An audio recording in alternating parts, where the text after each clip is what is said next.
Hello అండి. ఇక మేమైతే ఇవాళ దొడ్డు రవ్వ ఉప్మా చేస్తాను.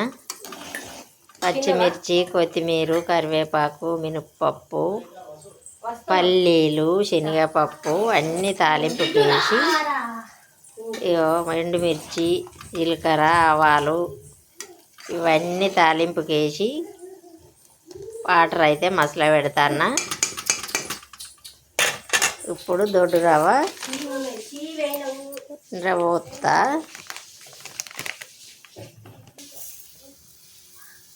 చూడండి, దొడ్డు రవ్వ మనము దేవుళ్ళ కాడికి శిర చేయడానికి, శిర ప్రసాదం చేయడానికే వాడతాం కదా. ఇట్లా ఇంట్లో చేసుకున్న ఉప్మా ఇవన్నీ వేసి ఉప్మా చేసుకున్నా కూడా చాలా టేస్ట్ ఉంటుందండి.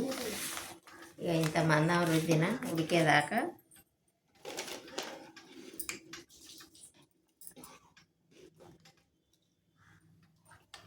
ఉడకాలి. బాగా కొంచెం ఎసరు ఉంచే విడిచిపెట్టాలి.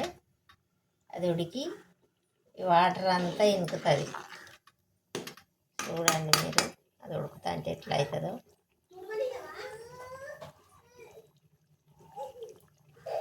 మనం సన్నపు రవ్వ ఉప్మా కంటే దొడ్డు రవ్వ ఉప్మా చాలా టేస్ట్ ఉంటుంది. పిల్లలు కూడా ఇష్టంగా తింటారు, చాలా ఇష్టంగా తింటారు పిల్లలు. ట్రై చేయండి ఎప్పుడన్నా ఒకసారి ఇట్లా.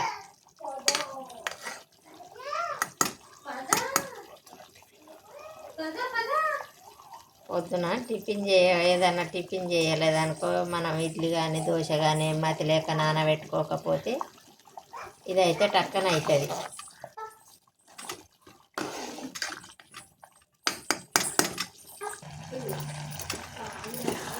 చూడండి ఉడికి ఎంత సూపర్ అయిందో.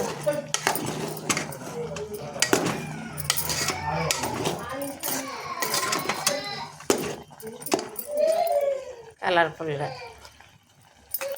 తింటే మాత్రం చూస్తేనే నోరు ఊరుతుందండి.